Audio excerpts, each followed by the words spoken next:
Everyone, welcome back to my channel. आणि मस्त सकाळची मी आता कवळं ऊन घेत आहे.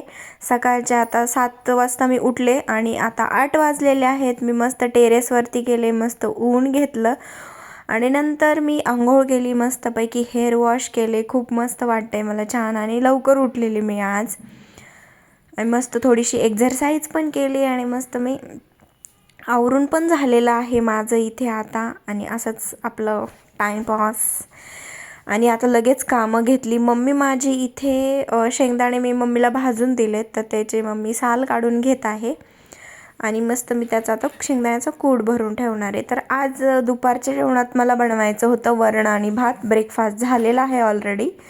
तर मी आता इथे तांदूळ निसून ठेवलेले आहेत. इथे मी वरणाची डाळ शिजत घातलेली आहे, मूग डाळ. आणि मस्त मूग डाळीचं वरण भात आणि तोंडी लावायला आपलं चटकदार लोणचं. आणि दुपारी मागे गेले मी, इथे आपण फरशी टाकलेली आहे तिला बघण्यासाठी. थोडी क्लिनिंग करायची होती, ती बघत होते मी.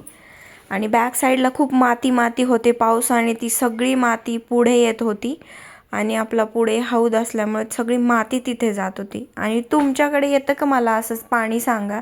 आमच्याकडे पाणी इतकं गढूळ पाणी येतं, डायरेक्टली फिल्टर करतात की नाही काय माहिती नाही. आणि त्याच्यात आपला नळाचा इश्यू झाल्यामुळे आपल्याला पाणी पण कमी येत होतं, पण जाऊ दे, येत होतं, भरलंय पाणी. आणि आता हेच काम चालू राहणार आहे. माझे कामं तर संपतच नाही. आता संध्याकाळची वेळ झालेली आहे. मस्तपैकी तुळशी मातेला दिवा लावलेला आहे. रांगोळी ऑलरेडी सकाळीच काढलेली होती आणि मस्तपैकी प्रसन्न वाटतं आहे. आणि हे पौर्णिमेच्या दिवशीच लावलेलं होतं पानांचं हे तोरण. असा होता माझा आजचा दिवस. Bye, take care. ब्लॉग बघत राहा.